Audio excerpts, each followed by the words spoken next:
എല്ലാവർക്കും wonderful good morning. എൻ്റെ പേര് വളരെ ഭംഗിയായിട്ട് മാഡം പരിചയപ്പെടുത്തി. ഖമറുദ്ദീൻ എന്നാണ് എൻ്റെ പേര്.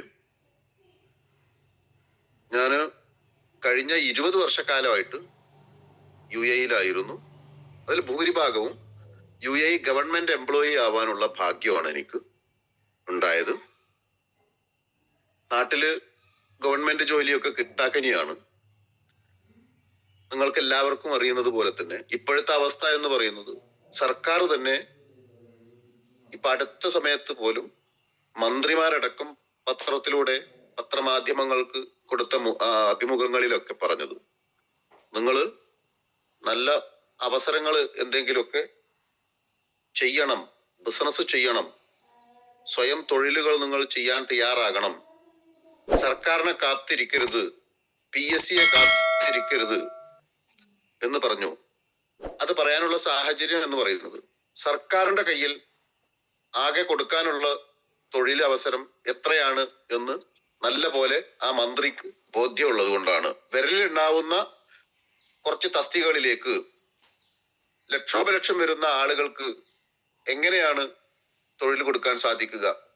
അപ്പോ ആളുകളുടെ എണ്ണം കൂടുതലും തൊഴിലവസരം ഇല്ലാതെയും ഉള്ളൊരു സാഹചര്യം നമ്മുടെ രാജ്യത്ത് നിലവിലുണ്ട്.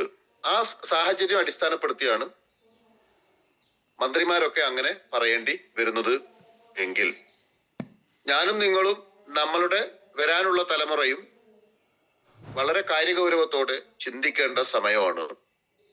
റൈറ്റ് ടൈം റൈറ്റ് ഓപ്പർച്യൂണിറ്റി എന്നാണ് പറയുക. എന്നെ സംബന്ധിച്ചിടത്തോളം എനിക്ക് റൈറ്റ് ടൈം റൈറ്റ് ഓപ്പർച്യൂണിറ്റി ആയിരുന്നു. 10-20 വർഷക്കാലം പ്രവാസ ജീവിതം അനുഭവിച്ചുകൊണ്ടിരിക്കുമ്പോൾ ഏതൊരു പ്രവാസിയെ സംബന്ധിച്ചിടത്തോളം പ്രവാസിക്ക് ഇവിടുന്ന് ഫ്ലൈറ്റ് കയറി അവിടെ ലാൻഡ് ചെയ്ത ഉടനെ തന്നെ കുറച്ച് സ്വപ്നങ്ങൾ ഉണ്ടാകും, കുറച്ച് കാശൊക്കെ ഉണ്ടാക്കണം, ചെറിയൊരു വീട് ഉണ്ടാക്കണം, കല്യാണം കഴിക്കാത്ത ആളുകൾക്ക് നല്ലൊരു കല്യാണമൊക്കെ കഴിക്കണം, എന്നിട്ട് നാട്ടിൽ കൂടണം. വളരെ 1-2 വാചകത്തിൽ ഒതുങ്ങുന്ന ഈ വളരെ പ്രധാനപ്പെട്ട ഈ ചെറിയ കുഞ്ഞു സ്വപ്നാണ് ഏതൊരു പ്രവാസിക്കും ഉണ്ടാവുക. പറഞ്ഞതുപോലെ തന്നെ ഈ പറഞ്ഞ കാര്യങ്ങളൊക്കെ ചെയ്യും. അവിടെ ചെന്ന് വീടുണ്ടാക്കും, കല്യാണവും കഴിക്കും, പെങ്ങന്മാരുണ്ടെങ്കിൽ കെട്ടിച്ചയക്കും. ഈ കാര്യങ്ങളൊക്കെ ചെയ്ത് വീട്ടിലേക്ക് ഓരോ കാര്യം ചെയ്യുമ്പോഴും വരാൻ പറ്റില്ല എന്നതാണ് യാഥാർത്ഥ്യം. അവിടുന്ന് ഏത് കാലത്ത് എത്ര വയസ്സിലാണോ വിസ അടിക്കാതിരിക്കുന്നത് ആ സമയത്ത് വിസ അടിക്കൂല എന്നതുകൊണ്ട് തിരിച്ചു കയറേണ്ടി വരും. അപ്പോഴത്തേക്ക് അദ്ദേഹത്തിന്റെ ആയുസ്സും ആരോഗ്യവും ഒക്കെ അവിടെ ഹോമിച്ച് 60 വയസ്സ് കഴിഞ്ഞിട്ടുണ്ടാകും എന്നതാണ് നമ്മുടെ പൂർവികരായിട്ടുള്ള പ്രവാസികളിൽ നിന്നും നമ്മൾ മനസ്സിലാക്കിയിട്ടുള്ള, നമ്മൾ കണ്ടറിഞ്ഞിട്ടുള്ള, നമ്മൾ തൊട്ടറിഞ്ഞിട്ടുള്ള, നമ്മളുടെ സ്വന്തം വീട്ടിലെ നമ്മളുടെ പാപ്പ ഉപ്പാപ്പന്മാരായിട്ടുള്ള പ്രവാസത്തിലെ അനുഭവം അതാണ്. എന്നാൽ അങ്ങനെ സംഭവിക്കരുത്. ആരോഗ്യമുള്ള സമയത്ത് പരമാവധി ഒരു 45 വയസ്സിന്റെ മുമ്പേ നാട് പിടിക്കണം എന്ന കഠിനമായ ഒരു തീരുമാനം എടുത്താണ് ഇവിടുന്ന് കയറിയത് തന്നെ. അതുകൊണ്ട് 42 വയസ്സാകുമ്പോഴത്തേക്ക് എനിക്ക് ഇങ്ങോട്ട് കയറി വരാൻ സാധിച്ചു എന്നതാണ് യാഥാർത്ഥ്യം. ഗവൺമെന്റ് ജോലിയിലായിരുന്നു എന്ന് ഞാൻ പറഞ്ഞു. ആ ഗവൺമെന്റ് ജോലി സ്വാഭാവികമായിട്ടും ഏതൊരാളും ആഗ്രഹിക്കുന്ന ഒരു ജോലിയാണ്. അവിടെ ദുബായ് ഗവൺമെന്റ് ഷെയ്ഖ് മക്തൂം അൽ റാഷിദിന്റെ നേരിട്ട മുതലാളിത്തത്തിലുള്ള ദുബായ് മീഡിയയിലെ സർക്കുലേഷൻ ഡിപ്പാർട്ട്മെന്റിലെ സൂപ്പർവൈസർ ആയിരുന്നു. 5800 ദിർഹം ആയിരുന്നു ഡിയർ ഫ്രണ്ട്സ് എനിക്ക് സാലറി ഉണ്ടായിരുന്നത്. 5800 ദിർഹം എന്ന് പറയുമ്പോൾ ഞാൻ വരുന്ന സമയത്ത് പോലും 19 റുപ്യ 89 പൈസയാണ് ഒരു ദിർഹത്തിന് മൂല്യം ഉണ്ടായിരുന്നത്. ആ മൂല്യത്തിലുള്ള ആ തുകക്ക് ഇന്ന് 25 രൂപയുടെ അടുത്ത് വരെ എത്തിയിട്ടുണ്ട്. മൂല്യം വർദ്ധിക്കുകയാണ് ചെയ്തിട്ടുള്ളത്. 5800 ഇൻറ്റു 19.18 ഇതൊന്ന് അടിച്ചു നോക്കിയാൽ 19 റുപ്യ 89 പൈസ ഒന്ന് അടിച്ചു നോക്കിയാൽ നിങ്ങൾക്ക് മനസ്സിലാക്കാൻ സാധിക്കും 1,15,300 ചില്ലാനും രൂപയാണ് എന്റെ സാലറി. നമ്മുടെ രാജ്യത്ത് പരമാവധി പഠിച്ചാൽ പോലും ഡിയർ ഫ്രണ്ട്സ് കിട്ടാനുള്ള തുക എന്ന് പറയുന്നത്, അല്ലെങ്കിൽ പഠിപ്പ് എന്ന് പറയുന്നത് അങ്ങേ അറ്റത്തെ പഠിപ്പാണ്. IAS അത് കളക്ടർ ആവാൻ സാധിക്കും. ഒരു കളക്ടർക്ക് ഒരു 1 lakh ആണ് സാലറി. അതിന്റെ കൂടെ കുറച്ച് ഒരു ഗവൺമെന്റ് തരത്തിലുള്ള ഒരു വീട് ആ ജോലിയിൽ ഇരിക്കുമ്പോൾ കിട്ടും. പോലീസുകാർ പാറാവുണ്ടാക്കും, ഒരു കാറ് സഞ്ചരിക്കാൻ കിട്ടും, ഇത്തരത്തിലുള്ള ഫെസിലിറ്റീസുകളൊക്കെ കിട്ടും എന്നല്ലാതെ കുറച്ച് സ്ഥാനമാനങ്ങളൊക്കെ ഉണ്ടാകുന്നല്ലാതെ അദ്ദേഹത്തിന് ജോലി പോയാൽ ഇതെല്ലാം പോയി, മൂഷിക സ്ത്രീ വീണ്ടും മൂഷിക സ്ത്രീയായി എന്ന് പറഞ്ഞതുപോലെ ആകും, അതെല്ലാം നഷ്ടപ്പെട്ടു പോകും. എന്നാൽ ഇവിടെ അദ്ദേഹത്തെക്കാൾ കൂടുതൽ സാലറി നമുക്ക് പ്രവാസത്തിൽ ഇരുന്നപ്പോ കിട്ടുന്നുണ്ട്. ആ ജോലി എന്റെ സഹോദരി വഴി മൈ ലൈഫ് സ്റ്റൈൽ ബിസിനസ് കിട്ടുകയും, കാരണം റൈറ്റ് ടൈം റൈറ്റ് ഓപ്പർച്യൂണിറ്റി ആണെന്ന് ഞാൻ പറഞ്ഞു. ഞാൻ അവിടുന്ന് എങ്ങനെയെങ്കിലും കഴിച്ചിട്ടാവണം, എനിക്ക് ഇനി പൈസ അല്ല ആവശ്യം, എനിക്ക് ജീവിക്കണം, നാട്ടിൽ കൂടണം, കുട്ടികളുടെ ഒപ്പം നിൽക്കണം, കുട്ടികളൊക്കെ വലിയ കുട്ടികളാവുമ്പോഴത്തേക്ക് ചെറിയ അവരുടെ കളിയും ചിരിയൊക്കെ കാണണം. ഈ ഒരു അടങ്ങാത്ത ആഗ്രഹം ഉള്ളത് കൊണ്ട് എനിക്ക് എങ്ങനെ നോക്കിയാലും ഞാനൊരു ഓപ്പർച്യൂണിറ്റി തരിക, എല്ലാ ഓപ്പർച്യൂണിറ്റിക്കും ലക്ഷങ്ങൾ കോടികൾ ചെലവഴിക്കണം എന്തെങ്കിലും ഒരു സംരംഭം തുടങ്ങണമെന്നുണ്ടെങ്കിൽ. അപ്പൊ നമ്മുടെ സമ്പാദ്യത്തിൽ നിന്നും എടുത്തു കഴിഞ്ഞാൽ അത് അതോടെ ഇല്ലാതായി. അങ്ങനെ എടുത്ത ആളുകൾക്കൊക്കെ നഷ്ടമേ സംഭവിച്ചിട്ടുള്ളൂ. നഷ്ടം സംഭവിക്കാത്ത, ലക്ഷങ്ങളോ കോടികളോ മുതൽ മുടക്കാത്ത ഒരു പരിപാടി എനിക്ക് ചെയ്യാൻ കഴിയണം. ഇതിനെക്കുറിച്ചുള്ള ഈ സെർച്ച് ചെയ്തുകൊണ്ടിരിക്കുന്ന, ഇതിനെക്കുറിച്ച് ചിന്തിച്ചു കൊണ്ടിരിക്കുന്ന സമയത്താണ് എന്റെ സഹോദരി മൈ ലൈഫ് സ്റ്റൈൽ ബിസിനസ്സുമായി എന്റെ അടുത്ത് ഫോണിലൂടെ എത്തുന്നത്. ഇങ്ങനെ ഒരു ഓപ്പർച്യൂണിറ്റി ഉണ്ട്, പറ്റുവാണെങ്കിൽ പോരെ, ഇപ്പൊ വന്ന കറക്റ്റ് ടൈമാണ്. കുറെ കാലമായല്ലോ ഇങ്ങനെ പറയുന്നത്, നാട്ടിൽ നിൽക്കണമെന്ന്. ഹിസ്റ്ററി ഓഫ് ആയുഷിന്റെ ഒരു ഡിസ്ട്രിബ്യൂഷൻ ആണ് നമുക്ക് കിട്ടുന്നത്. സ്കിൽ ഇന്ത്യയുമായിട്ട് അയ്യപ്പുള്ള ഇന്ത്യയിലെ ഏറ്റവും ആദ്യത്തെ പ്രധാനപ്പെട്ട ഒരു കമ്പനിയാണ്. ഫെഡറേഷൻ ഓഫ് ഡയറക്ടേഴ്സിന്റെ മെമ്പർഷിപ്പ് ഉണ്ട്. ചെയിനല്ല, കണ്ണിയല്ലും അല്ല ആളുകളുടെ, പക്ഷെ അതുമല്ല, ഈ വക കാര്യങ്ങളിലൊക്കെ ലീഗാലിറ്റിയിൽ ശക്തിപ്പെട്ടതാണ്. ഫൗണ്ടേഷൻ വളരെ കറക്റ്റാ, സ്ട്രോങ് ആണ്, യാതൊരു പേടിയില്ല. പെങ്ങള് പോയി പെട്ടിട്ടുള്ള സ്ഥലം എന്തായാലും കൊള്ളാം. ലക്ഷങ്ങളോ കോടികളോ മുതൽ മുടക്കില്ലാതെ ലോകത്ത് വിജയിക്കാൻ കഴിയുന്ന വളരെ വണ്ടർഫുൾ ആയിട്ടുള്ള ഒരു ഓപ്പർച്യൂണിറ്റി ഡയറക്ട് സെല്ലിംഗ്. ഇതൊക്കെ എനിക്ക് പഠിക്കാൻ സാധിച്ചു. അങ്ങനെ പഠിച്ചു മനസ്സിലാക്കുന്നതിന്റെ ഇടയിലാണ് അനുജൻ ക്യാൻസലാക്കി നാട്ടിലേക്ക് വരുന്നതും. അനുജൻ ഇവിടെ വന്ന് ഒരു 8-10 മാസം കൂടെ ഒക്കെ കഴിഞ്ഞതിന് ശേഷം അവിടുന്ന് വരുമ്പോ തന്നെ പറഞ്ഞിരുന്നു, എന്റെ ഗവൺമെന്റ് ജോലിയാ, കളയണ്ട പെട്ടെന്ന്, ഞാൻ പോയി നോക്കട്ടെ, എത്ര കൊണ്ട് നന്നാന്നുള്ളത് നോക്കി മനസ്സിലാക്കിയതിനു ശേഷം ഞാൻ വിളിക്കാം. ഈ നിർദ്ദേശം ഞാൻ സ്വീകരിക്കുകയും അദ്ദേഹം വന്ന് ഒരു 10 മാസം, ഏതാണ്ട് ഒരു വർഷത്തിനടുത്ത് നിന്നതിന് ശേഷം എന്നോട് പറഞ്ഞു, ഓക്കെ ആണ്, ധൈര്യമായിട്ട് പോരെ, ഏതാണ്ട് നിന്റെ സാലറി എനിക്ക് ഇവിടെ കിട്ടുന്നുണ്ട്, 23,000 സംതിങ് രൂപ TDS ഒക്കെ അടച്ച് ആഴ്ച വരുമാനം എനിക്ക് കിട്ടി, ഡിസ്ട്രിക്ട് കോർഡിനേറ്റർ ആണ് ഞാൻ, ധൈര്യമായിട്ട് വായോ, അതല്ലെങ്കിൽ വിസ തീർന്നിട്ട് വായോ. ഒരു വർഷവും ഏതാണ്ട് 1.5 വർഷത്തോളം എനിക്ക് വിസ ഉണ്ടായിരുന്നു. 16-17 മാസത്തോളം എനിക്ക് വിസ ഉണ്ടായിരുന്നു. ആ സമയത്ത് ഞാൻ ആ ജോലി നിഷ്കരുണം ക്യാൻസൽ ചെയ്തു. 5,800 ദിർഹം സാലറി 17 മാസവും കൂടി കിട്ടുകയാണെങ്കിൽ ഏറ്റവും ചുരുങ്ങിയത് 17 ലക്ഷം രൂപ എന്റെ അക്കൗണ്ടിൽ ഇരുന്നേനെ. പുല്ലുപോലെ വലിച്ചെറിഞ്ഞാണ് ഞാൻ ഹൃദയം കൊണ്ട് മൈ ലൈഫ് സ്റ്റൈൽ ബിസിനസ് ഏറ്റെടുത്തത്. ഇതൊക്കെ പറയുമ്പോ ആളുകൾക്ക് വളരെ വലിയ പുച്ഛം, അങ്ങനൊക്കെ ആരെങ്കിലും ചെയ്യോ, അങ്ങനെ ഉണ്ടാവുമോ എന്നൊക്കെ ആളുകൾക്ക് തോന്നാൻ തുടങ്ങി. തെളിവ് വെച്ച് സംസാരിക്കാനും തുടങ്ങി. അത് മുതൽ ഞാൻ അനിയനും വന്ന്, തൃശ്ശൂരാണ് ഞങ്ങളുടെ തൊട്ട നിയറസ്റ്റ് ആയിട്ടുള്ള ഒരു ഔട്ട്ലെറ്റ് ഉള്ളത്. കമ്പനിയുടെ ഔട്ട്ലെറ്റ് തൃശ്ശൂർ പോയി 10 കാർട്ടൂണിലായി 1.5 ലക്ഷം രൂപയുടെ ഉൽപ്പന്നങ്ങൾ ഞാൻ അങ്ങെടുത്ത് ശക്തമായ ഒരു ഹോം ഷോപ്പിംഗ് അങ്ങ് ചെയ്തു. ബന്ധപ്പെട്ട വാർഡ് മെമ്പറും പഞ്ചായത്ത് പ്രസിഡന്റും പോലെയുള്ള ജനപ്രതിനിധികളെയും എന്റെ അയൽപക്കത്ത് എനിക്ക് വിളിക്കാൻ കഴിയുന്ന കുറെ ആളുകളെയും ഒക്കെ വിളിച്ച് ഒരു 10-50ഓളം വരുന്ന ആളുകളെ വീട്ടിനകത്ത് വിളിച്ചു വരുത്തിയിട്ട് ഈ ഹോം ഷോപ്പിംഗ് അങ്ങ് ഔദ്യോഗികമായി ഉദ്ഘാടനം ചെയ്തു. നമുക്കും ചെയ്യാൻ കഴിയും അങ്ങനെ. പഞ്ചായത്ത് പ്രസിഡന്റിന്റെയും ബന്ധപ്പെട്ട വാർഡ് മെമ്പറിന്റെയും ജനപ്രതിനിധികളെയും വാക്കുകളെ നമുക്ക് ആ സമയത്ത് റെക്കോർഡ് ചെയ്യാൻ സാധിക്കും. അത് നമുക്ക് നമ്മളുടെ സോഷ്യൽ മീഡിയ വഴി, വാട്സപ്പ് വഴി, ഗ്രൂപ്പുകളിലൊക്കെ ഷെയർ ചെയ്ത് നമ്മളുടെ ഹോം ഷോപ്പിംഗ് ഫീസില്ല, പൈസ ചെലവില്ലാത്ത പരസ്യം നമുക്ക് ചെയ്യാൻ പറ്റും. ഇടയ്ക്കിടക്ക് അങ്ങനെ ഇട്ട് കൊടുക്കണം. നമ്മൾ ചെയ്തത് കള്ളത്തരമല്ല, പൊള്ളത്തരമല്ല, തട്ടിപ്പല്ല, വെട്ടിപ്പല്ല, ലീഗലായിട്ടുള്ള ഒരു കാര്യമാണ്. ആയുഷിന്റെ ഉൽപ്പന്നങ്ങളാണ് ചെയ്യുന്നത്, ആരോഗ്യപ്രദമായിട്ടുള്ള ഉൽപ്പന്നങ്ങളാണ് എന്ന് അവര് സംസാരിക്കുന്നത്. നമുക്ക് ഒരു പൈസ ചെലവില്ലാതെ, ഒരു ഛേദവും ഇല്ലാതെ നമുക്ക് പരസ്യം കിട്ടും. ഞാൻ പറയുന്നതിനേക്കാൾ നല്ലത്, നിങ്ങൾ പറയുന്നതിനേക്കാൾ നല്ലത് നമ്മളുടെ പഞ്ചായത്ത് പ്രസിഡന്റ് അങ്ങ് പ്രസംഗിച്ചാലോ, ഉദ്ഘാടനം അങ്ങ് ചെയ്തു തന്നാലോ, സന്തോഷാവൂല്ലേ? കേൾക്കുന്ന ആളുകൾക്ക് ബിലീഫ് കിട്ടൂല്ലേ? വിശ്വാസം വരില്ലേ? ആർക്കും ചെയ്യാവുന്ന കാര്യം ഞാനും അങ്ങ് ചെയ്തു. അങ്ങനെ എന്റെ അനിയനാണ് തൊട്ടടുത്ത് നിൽക്കുന്നത്, എന്റെ മൂത്തപ്പന്റെ മകനാണ്. കൊറോണ സമയമാണ്, മാസ്ക് കയ്യിലുണ്ട്. എന്റെയും താടിക്ക് താഴെ മാസ്ക് കാണാം നിങ്ങൾക്ക്. അന്നത്തെ എന്റെ രൂപം നോക്കൂ, കോലം നോക്കൂ. ഒരു എക്സി ലുക്ക് ഒന്നും ഇല്ല, കാണാൻ മഞ്ചും പവറും ഒന്നും ഇല്ല. 10 കാർട്ടൂണുള്ള പ്രോഡക്റ്റ് കൊടുത്ത് ട്രോളിൽ നിൽക്കുമ്പോ ഗ്രൂപ്പിനകത്ത് ഇടാൻ വേണ്ടി അവരെടുത്ത ഫോട്ടോ ആണ്. അതിപ്പോ ഇന്നിങ്ങനെ കാണിക്കാൻ പറ്റുമെന്ന് ഞാൻ ഒരിക്കലും പ്രതീക്ഷിച്ചതല്ല. പക്ഷെ നമുക്കത് കാണിക്കാനുള്ള ഒരു സാഹചര്യം ദൈവം ഇപ്പൊ തന്നു. അങ്ങനെയാണെങ്കിൽ ഈ ഉൽപ്പന്നങ്ങൾ ഞാൻ മേൽ പറഞ്ഞ ആ ഗണത്തിൽപ്പെട്ട ആളുകൾക്ക് എല്ലാ 1-ാം തീയതി തൊട്ട് 10-ാം തീയതിക്കുള്ളിലും ഞാൻ ഹോം ഡെലിവറി ചെയ്യും. എന്താ ഞാൻ ചെയ്യാറ് അതും ഞാൻ നിങ്ങൾക്ക് പറഞ്ഞു തരാം. നിങ്ങൾക്ക് ഉപകാരപ്പെടുവാൻ ആവട്ടെ. ഒരു പേസ്റ്റ് വെക്കും, ഒരു മാസത്തേക്ക് ഉപയോഗിക്കാൻ ഒരു പേസ്റ്റ് ഒരു കുടുംബത്തിലേക്ക്. ഒരു ഹെയർ ഓയില്, കുളിക്കാനുള്ള 3-4 സോപ്പ് വെക്കും. നിലം തുടക്കാനും പാത്രം കഴുകാനും ടോയ്ലറ്റ് ക്ലീൻ ചെയ്യാനും ഒരു പാക്കറ്റ് ചായപ്പൊടിയും. വേണ്ട ആളുകൾക്ക് പിന്നെ അവർ പറയുന്ന ഫെയർനെസ് ക്രീമോ ഫേസ് വാഷോ ഒക്കെ അവർക്ക് വിളിച്ചന്വേഷിച്ച് അവർക്ക് വേണോന്നുണ്ടെങ്കിൽ മാത്രം വെക്കും. ബേസിക് ആയിട്ട് ഞാൻ ഈ 10 കാര്യങ്ങൾ നിർബന്ധമായിട്ടും വെക്കും. ഇത് വേണ്ടാത്ത ഏത് വീടാണുള്ളത് എന്ന് എന്നെ കേൾക്കുന്ന നിങ്ങൾ പറ. ഇത് വേണ്ടാത്ത, ഇത് ദൈനംദിനം ഉപയോഗിക്കാത്ത ഏതൊരു വീടാണുള്ളത്? നിങ്ങളിപ്പോ പറ. തിരുമ്പിക്കുളിയും ഇല്ലാത്ത, നിലവും തുടക്കും ചെയ്യാത്ത, തലയിൽ ഹെയർ ഓയിലും തേക്കാത്ത ആളുകൾ ആരാ ഉള്ളത്? ചായ കുടിക്കാത്ത ആളാരാ ഉള്ളത്? ബേസിക് ആയിട്ട് വേണ്ട ഈ ഉൽപ്പന്നങ്ങൾ മുഴുവനും ഞാൻ ഒരു കിറ്റ് പോലെ ആക്കി ഈ പറഞ്ഞ കുടുംബങ്ങളിലേക്ക് എത്തിക്കും. റീറ്റെയിൽ പ്രോഫിറ്റ് തന്നെ എനിക്ക് 10-60,000 രൂപയുടെ മേലെ കിട്ടും. അതിന്റെ ടേൺ ഓവർ വേറെയും.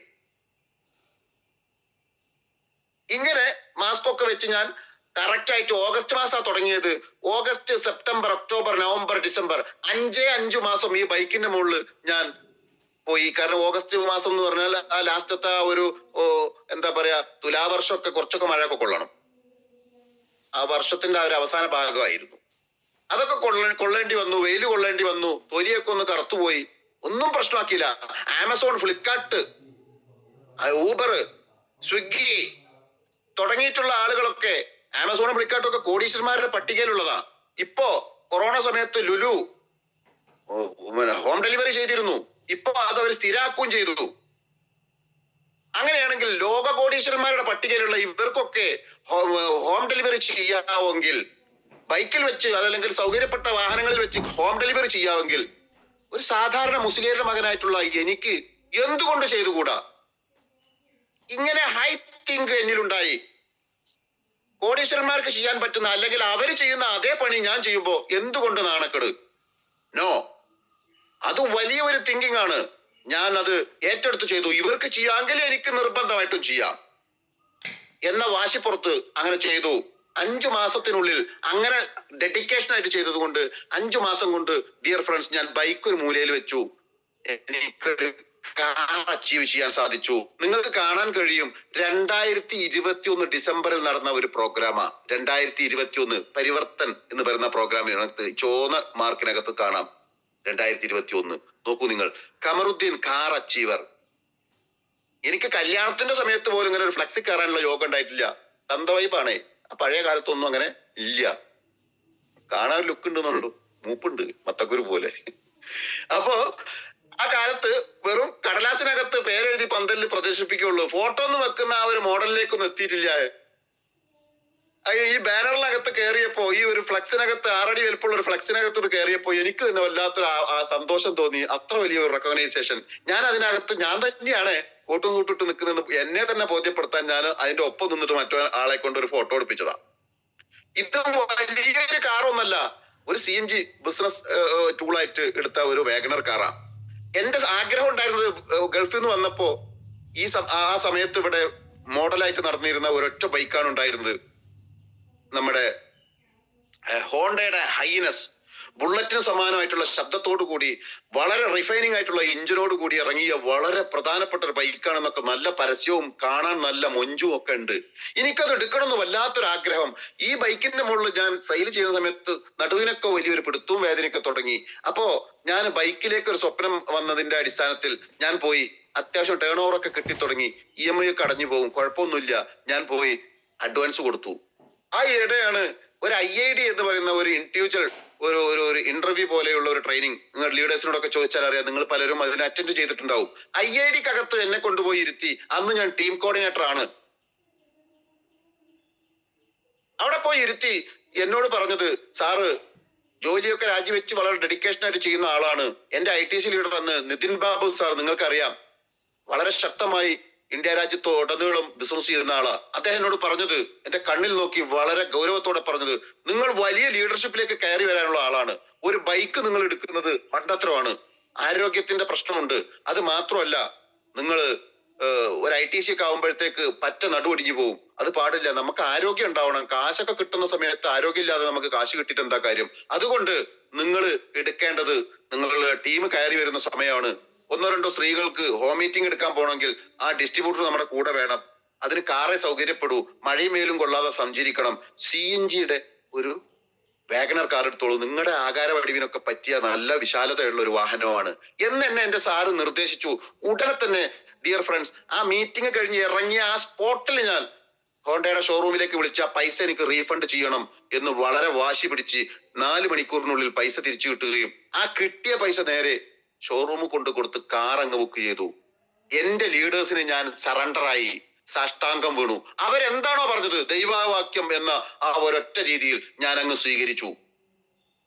അങ്ങനെ എനിക്ക് ഡിസംബറിനകത്ത് ഈ കാർ ഇറക്കാനും തെക്ക് വടക്ക് കിഴക്ക് പടിഞ്ഞാറ് ദിശകളിലേക്ക് നേരവും കാലവും നോക്കാതെ ഭാര്യയുടെ കയ്യിലിട്ട വളയിട്ട കൈ കൊണ്ട് മാത്രം ഭക്ഷണം ഉണ്ടാക്കിയതേ കഴിക്കൂന്ന് വാശി പിടിക്കാതെ ശക്തമായി ഇറങ്ങി നിന്ന് പ്രവർത്തിക്കാൻ തുടങ്ങി. 4 പുറത്തൂടെയും ടീം കയറി വന്നു. ഇന്ന് 3 ID ഒരുപോലെ എടുത്ത് വർക്ക് ചെയ്യുന്നു. ഒരു മെയിൻ ID RTCയിലേക്ക് പോയിക്കൊണ്ടിരിക്കുന്നു. മറ്റ് ഐഡികളൊക്കെ തത്തുല്യമായ ബാലൻസ് റാങ്കുകളിൽ നിൽക്കുന്നു. ഇത്രയും ഐഡികൾ ഒരുപോലെ ഓപ്പറേറ്റ് ചെയ്തതുകൊണ്ടാണ് എനിക്ക് ഈ രൂപത്തിൽ വരുമാനം കയറി വന്നത്. അത് മാത്രമല്ല, ശക്തമായ ഒരു ഹോം ഷോപ്പിലൂടെ ഞാനൊരു ബിസിനസ്സുകാരനായിട്ടാണ് ഇത് ഏറ്റെടുത്തത്. കസ്റ്റമർ അല്ല. 5000, 10000, 15000, അയ്യോ, കസ്റ്റമർ അവരവരുടെ വീട്ടിലേക്ക് ഉപയോഗിക്കാനുള്ള ഉൽപ്പന്നങ്ങളത്. അങ്ങനെ കസ്റ്റമർ ആയിട്ടേ അല്ല ഞാൻ വന്നത്, ഞാൻ ബിസിനസ്സുകാരനായി വന്നു. അങ്ങനെ ബിസിനസ്സുകാരനായിട്ട് വന്നു കഴിഞ്ഞാൽ ഉണ്ടാകുന്ന നേട്ടങ്ങളാണ് ഡിയർ ഫ്രണ്ട്സ്. കഴിഞ്ഞ 2024 10ാം മാസം അവസാനത്തോടു കൂടി എന്റെ ഈ കാറിന്റെ സർവ്വ EMIയും എനിക്ക് അടച്ചു തീർക്കാൻ, ഇതിലൂടെ ടേൺ ഓവർ വെച്ച് എനിക്ക് അടച്ചു തീർക്കാൻ സാധിച്ചു. അതിനുശേഷം എന്റെ ആ ആഗ്രഹമായിരുന്ന, ആ സ്വപ്നം കണ്ടിരുന്ന ഒരു ബൈക്ക് വേണമെന്നുള്ള താല്പര്യത്തിന്റെ പുറത്തേക്ക് ഞാൻ വീണ്ടും എന്റെ ചിന്തയെ കൊണ്ടുപോയി. അപ്പോഴത്തേക്ക് എന്റെ ആറ്റിറ്റ്യൂഡിൽ വലിയ മാറ്റം ഉണ്ടായിരുന്നു. ചെറിയ മാറ്റം അല്ല ഉണ്ടായത്. ഞാനൊരു ഹൈ തിങ്ക് ആറ്റിറ്റ്യൂഡ്, ഒരു ബിസിനസ്മാൻ ആറ്റിറ്റ്യൂഡ്, ഒരു ലക്ഷറി ആറ്റിറ്റ്യൂഡിലേക്ക് മാറിയിട്ടുണ്ട്. മൈലേജ് സ്റ്റൈൽ എന്നെ മാറ്റിയിട്ടുണ്ട്. എന്റെ തലച്ചോറ് കംപ്ലീറ്റ് റീഫിറ്റ് ചെയ്യപ്പെട്ടിരുന്നു ഈ സമയം കൊണ്ട്. 2021, 24 ഈ 3 വർഷം കൊണ്ട് വളരെ വലിയ മാറ്റമാണ് ഉണ്ടാക്കിയത്. അങ്ങനെ വന്നപ്പോ ഒരു ഓർഡിനറി ബൈക്ക് എന്നതിൽ നിന്ന് ലക്ഷറി ബൈക്ക് എന്ന സ്വപ്നത്തിലേക്ക് ഞാൻ പോയി. ലക്ഷറി ബൈക്ക് എന്ന് പറയുമ്പോൾ നമ്മൾക്ക് എല്ലാവർക്കും അറിയാം, ഹാർലി പോലെയുള്ള 10, 11, 15 ലക്ഷം വിലയുള്ള വലിയ വലിയ സൂപ്പർ ബൈക്കുകൾ. ഞാനും ഒരു ക്രൂയിസ് ബൈക്കിനാണ് സ്വപ്നം കണ്ടത്. ആ ക്രൂയിസ് ബൈക്കിനെ അന്വേഷിച്ച് നോക്കുമ്പോ ഇപ്പൊ ഈ പറഞ്ഞ രൂപത്തിൽ എന്തുകൊണ്ട് അതിന് വില കൂടുന്നു നോക്കുമ്പോ ആ ബൈക്കിന്റെ വലിയ മേന്മ കൊണ്ട് മാത്രമല്ല അതിന് അത്രയും വില. ഇറക്കുമതി ഇന്ത്യ രാജ്യത്തേക്ക് ചെയ്യുന്ന ഏത് വാഹനം ആവട്ടെ, അതിന്റെ വില എത്രയോ അത്രയും അതിന് ടാക്സ് കൊടുക്കണം. അപ്പോ ഒരു 5 ലക്ഷം രൂപയുടെ ബൈക്കാണെങ്കിൽ അതിന് നമ്മൾ ഇന്ത്യക്കാരൻ കൊടുക്കേണ്ടി വരുന്ന തുക എന്ന് പറയുന്നത് അതിന്റെ ടാക്സ് അടക്കം 10 ലക്ഷം 11 ലക്ഷം കൊടുക്കണം. അങ്ങനെയാണ് ഇതിന് വില കൂടുന്നത് എനിക്ക് മനസ്സിലായി. എന്നാൽ ഹാർലിക്ക് തുല്യം, ഹാർലിനേക്കാൾ സ്പെസിഫിക്കേഷൻ ഉള്ള, അതിനേക്കാൾ കൂടുതൽ ഫീച്ചേഴ്സ് ഉള്ള, അതിനേക്കാൾ കൂടുതൽ മൊഞ്ചുള്ള, അതിനേക്കാൾ കണ്ടാൽ ആകാരവടിവുള്ള ശക്തമായ ഒരു ബൈക്ക് ഞാൻ സ്വപ്നം കണ്ടു. എന്റെ ഭാഗ്യം എന്ന് പറയാം. സൂപ്പർ മെറ്റിയോർ 650 എന്ന് പറയുന്ന നമ്മളുടെ ഇന്ത്യയിലെ അഭിമാനമായിട്ടുള്ള റോയൽ എൻഫീൽഡ് ഒരു ബൈക്ക് ഇറക്കിയിട്ടുണ്ട് എന്ന് കേൾക്കാൻ കഴിഞ്ഞു. ഞാനത് പോയി കണ്ടു. എനിക്ക് ഇഷ്ടപ്പെട്ടു. ഞാൻ അതിന് അഡ്വാൻസ് കൊടുക്കട്ടെ എന്ന് നമ്മളുടെ ആദ്യം എനിക്ക് കാറ് പറഞ്ഞു വന്ന നിതിൻ ബാബു സാറോട് എന്നെ ചോദിച്ചു. അദ്ദേഹം ധൈര്യമായിട്ട് എടുക്കും സാറേ, ഞാൻ പോയ പോലെ ഹിമാലയത്തിലൊക്കെ കറങ്ങി വരാം, അടിപൊളി ബൈക്കാണ് എന്ന് അദ്ദേഹം എനിക്ക് ഉറപ്പ് തന്നു, ആവേശം തന്നു. ഞാനങ്ങ് കൊടുത്തു. 5 ലക്ഷത്തിന് പുറത്താ ഡിയർ ഫ്രണ്ട്സ് ഈ ബൈക്കിന്റെ വില. ഒരു കാറ് വാങ്ങിക്കാനുള്ള പൈസക്ക് ആര് വാങ്ങിക്കുന്നു ബൈക്ക്? ഇന്നിത് ഓടിച്ചു നടക്കാൻ എനിക്ക് ഇപ്പോ സമയമില്ല കേട്ടോ. മൂടി പൊതിച്ചിട്ടിറക്കുക. എന്നെ കളിയാക്കിയ, ഗവൺമെന്റ് ജോലിയും കളഞ്ഞു വന്നു എന്ന് പറഞ്ഞ് കളിയാക്കിയ കുറെ ആളുകൾ എന്റെ നാട്ടിലുണ്ട്. എന്റെ കൂട്ടുകാര്, എന്റെ ബന്ധത്തിൽപ്പെട്ട കുറെ ആളുകൾ, അങ്ങനെ പരിചയത്തിലുള്ള കുറെ ആളുകൾ. ഇവരൊക്കെ കാണാൻ എല്ലാ വെള്ളിയാഴ്ച ഞാൻ എന്ത് വില കൊടുത്തും. ഹോം മീറ്റിങ്ങോ 1 to 1 ഒന്നും വെള്ളിയാഴ്ച ഇല്ലല്ലോ, ക്ലോസിംഗ് ദിവസമാണ്, പർച്ചേസ് മാത്രമേ ഉള്ളൂ. ജുമാന്റെ സമയത്ത് ഞാൻ എന്ത് വില കൊടുത്തും വീട്ടിലെത്തും, വണ്ടി മെല്ലെ പൊക്കിയെടുക്കും, കവറൊക്കെ മാറ്റി നേരെ സ്റ്റാർട്ട് ചെയ്യും. എന്റെ വീട്ടിൽ നിന്ന് സ്റ്റാർട്ട് ചെയ്ത എന്റെ പഞ്ചായത്ത് മുഴുവനും ഈ 2 സൈലൻസറാണ് പൊട്ടിക്കഴിഞ്ഞാൽ സകല ആളുകളും കേൾക്കും, ആ പിരാന്തൻ വണ്ടി എടുത്തിട്ടുണ്ടേ എന്ന് എല്ലാവർക്കും മനസ്സിലാവും. ഒരു കിറുക്കുള്ളവനാക്കി മാറ്റി എന്നെ. വണ്ടി അങ്ങ് എടുക്കും, ജുമാക്ക് പോവും. അവിടെ പോയി ഒരു 2 റൈസാക്കി ഞാൻ ഓഫ് ചെയ്യും. ചുമ പിരിഞ്ഞ് വരുമ്പോഴും ആളുകളൊക്കെ എല്ലാവരും പുറത്തിറങ്ങുന്ന സമയം നോക്കി ഞാനും ഇറങ്ങും. വണ്ടി അങ്ങ് സ്റ്റാർട്ടാക്കും. ഒരു 4 പൊട്ടിക്കൽ പൊട്ടിക്കും. എന്നെ കളിയാക്കിയ ആളുകളൊക്കെ കണ്ണും തള്ളി ഇങ്ങനെ നോക്കി നിൽക്കും. വണ്ടിയിൽ വരുന്നു, തൊട്ടു നോക്കുന്നു, കയറിയിരിക്കുന്നു, സെൽഫി എടുക്കുന്നു. എന്തെല്ലാം സർക്കസ് വെള്ളിയാഴ്ചയും കാണാൻ നിങ്ങൾ വന്നാൽ നിങ്ങൾക്ക് അനുഭവിക്കാൻ പറ്റും. എന്തൊരു സുഖം അതിങ്ങനെ കാണുമ്പോ. ഹൗ വല്ലാത്തൊരു സന്തോഷം. ഏറ്റവും കൂടുതൽ കളിയാക്കിയവൻ ഏറ്റവും കൂടുതൽ വണ്ടിയുടെ മുകളിൽ ഇരിക്കാൻ വേണ്ടി ടൈം കണ്ടെത്തും. ഇങ്ങനെ എനിക്ക് മാറാൻ സാധിച്ചു. നിങ്ങൾ ഇതിന്റെ നമ്പർ നോക്കിയോ ഡിയർ ഫ്രണ്ട്സ്? 210. എന്റെ ആദ്യത്തെ വണ്ടി കാറിന്റെ നമ്പർ 6177 617 3721 210. ഒന്ന് കഷ്ടപ്പെട്ട 210 കിട്ടും. 2,10,000 ആഴ്ചയിൽ കിട്ടും. മൊത്തം വരൂ.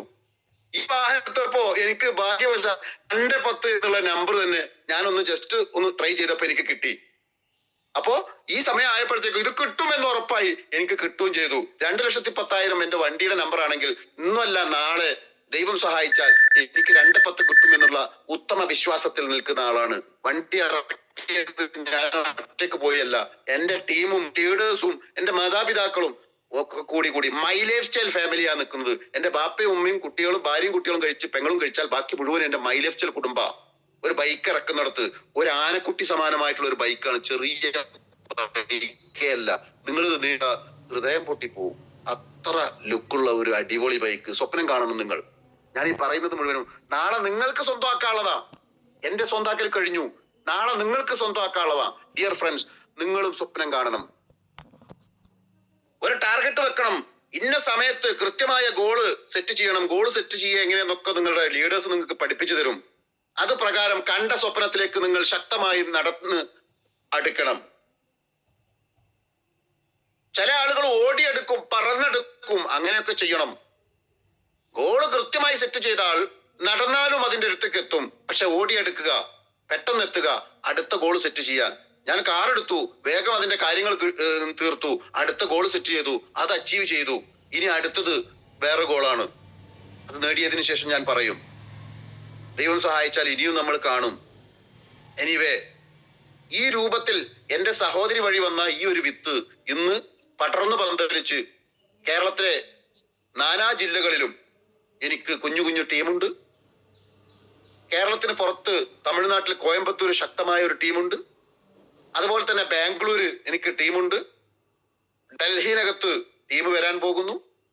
ഇങ്ങനെ സംസ്ഥാനത്തും അന്യ സംസ്ഥാനത്തും നമുക്ക് ഈ ചെറിയ റാങ്കിൽ നിൽക്കുമ്പോഴേക്ക് തന്നെ ടീമും കാര്യങ്ങളൊക്കെ ആയി വളരെ സന്തോഷമായിട്ട് പോകുമ്പോ ഇതിന് നമ്മൾ കൊടുത്ത ഒരു ആത്മാർത്ഥതയുണ്ട്. ഈ ബിസിനസ് ചെയ്യേണ്ടത് ബാഹ്യമായിട്ടല്ല. ഞാൻ ആരെങ്കിലും ബോധ്യപ്പെടുത്താൻ വേണ്ടിയല്ല മീറ്റിംഗ് സെന്ററിനെ ഉപയോഗപ്പെടുത്തേണ്ടത്. ആരെങ്കിലും ബോധ്യപ്പെടുത്താനല്ല നമ്മൾ 1-to-1 ഹോം മീറ്റിങ്ങിനും പോകേണ്ടത്, ചെയ്യേണ്ടത്. നമ്മൾ നമ്മളോട് തന്നെ ഒരു കമ്മിറ്റ്മെന്റ് എടുക്കണം. ഡെഡിക്കേഷനോട് കൂടി ഹൃദയം കൊണ്ട് ബിസിനസ് ഏറ്റെടുത്ത് പ്രവർത്തിക്കണം. അപ്പൊ അവനക്ക് ഹൃദയം കൊണ്ട് ബിസിനസ് ഏറ്റെടുത്ത് പ്രവർത്തിക്കുന്ന ആളാണെങ്കിൽ അവനക്ക് മഴ പ്രശ്നമല്ല, വെയിൽ പ്രശ്നമല്ല. നമ്മളെ കുടുംബത്തിലും മറ്റുമൊക്കെ നടക്കുന്ന നൂലുകെട്ട്, ചരടുകെട്ട്, കല്യാണം, നിശ്ചയം, പെണ്ണ് കാണല്, അത് കഴിഞ്ഞ കല്യാണത്തിന് ശേഷം ഉണ്ടാവുന്ന വിരുന്നുകള്, ഇതൊന്നും അവനെ സംബന്ധിച്ചോളം പ്രശ്നമല്ല. അവനക്ക് ആകെയുള്ള പ്രശ്നം അവൻ ബിസിനസ് ചെയ്യാതിരിക്കണമെങ്കിൽ, ആ ബിസിനസ് ഒരു ദിവസം മുടക്കണമെങ്കിൽ അവനക്ക് ആകെയുള്ള ഒരു തടസ്സം അവന്റെ മരണം മാത്രമായിരിക്കും. അല്ലാത്ത ഒരു കാര്യവും അവനക്ക് ബിസിനസ് തടസ്സമാക്കാനുള്ളതല്ല. മേൽ പറഞ്ഞ കാര്യങ്ങൾക്ക് മുഴുവനും, മരണമില്ലാത്ത ബാക്കി മുഴുവൻ കാര്യത്തിനും കുടുംബത്തെ ആരെങ്കിലും പറഞ്ഞു വിടാനേ പറ്റൂ. കുടുംബത്തെ ആരെങ്കിലും പറഞ്ഞു വിട്ടാൽ ആ കാര്യം അവിടെ നടന്നോളും. ആളവിടെ സ്ഥലത്തില്ല എന്നുള്ള ഒരു ജായിസായ ഒരു കാര്യം പറഞ്ഞു പിടിപ്പിക്കുകയും ചെയ്യുക. ആളവിടെ സ്ഥലത്തില്ല, ബിസിനസ്സുമായി ബന്ധപ്പെട്ട് ടൂറിലാണ്. നമുക്ക് നമ്മുടെ പണിക്ക് പോകാം, കുടുംബത്തെ ആളുകൾ അതൊക്കെ അറ്റൻഡ് ചെയ്യും. ഒരു 2 തൊട്ട് 3, 4 വർഷക്കാലം നിങ്ങൾ ഞാൻ ഈ പറഞ്ഞ രൂപത്തിൽ ചെയ്താൽ ഇന്നത്തെ ഹീറോ നാളത്തെ ഹീറോ നിങ്ങളായിരിക്കും. ഇന്നത്തെ 0 ആയിട്ടുള്ള നിങ്ങൾ നാളത്തെ ഹീറോ ആയി മടങ്ങി വരും. 100% ഉറപ്പാ. ഓരോ ലീഡേഴ്സിന്റെയും അനുഭവമാണ് ഈ പറയുന്നത്. ഡിയർ ഫ്രണ്ട്സ്, ഇതുപോലെ നമ്മളുടെ ഇപ്പൊ ഇരിക്കുന്ന സേഫ് സോൺ ഏതാണോ, ഒരു ചെറിയ കൂലിയ വേലയൊക്കെ ഉണ്ടോ, കളയണം. ആ കൊമ്പൊടിച്ച് കളയണം. വേറെ ഒരു മാർഗവും ഇല്ലാത്ത രൂപത്തിൽ മൈ ലൈഫ് സ്റ്റൈൽ മാത്രമേ രക്ഷയുള്ളൂ എന്ന രൂപത്തിലേക്ക് നിങ്ങൾ എത്തണം. ഞാൻ ഈ രൂപത്തിലാവാൻ കാരണം എന്റെ ലക്ഷങ്ങൾ സാലറിയുള്ള ജോലി അങ്ങ് ഇല്ലാതാക്കി. എന്റെ സഹോദരിക്ക് കഴിഞ്ഞു.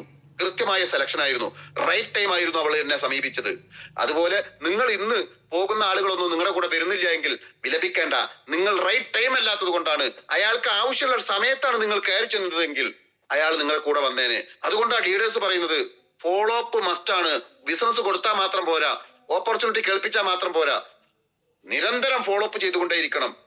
ഒരാൾക്ക് ഒരു കാര്യത്തോട് നോ പറയാൻ ദൈവം ഒരു കൗണ്ട് കൊടുത്തിട്ടുണ്ട്. അതിന്റെ അപ്പുറത്തേക്ക് അയാൾക്ക് നോ പറയാൻ കഴിയില്ല. ഈ പറയുന്നതിന്റെ ഇടയിൽ എപ്പോഴെങ്കിലും നിങ്ങളുടെ ഫോളോ അപ്പിനകത്ത് അയാൾക്ക് റൈറ്റ് ടൈം റൈറ്റ് ഓപ്പർച്യൂണിറ്റി ആയി മാറും.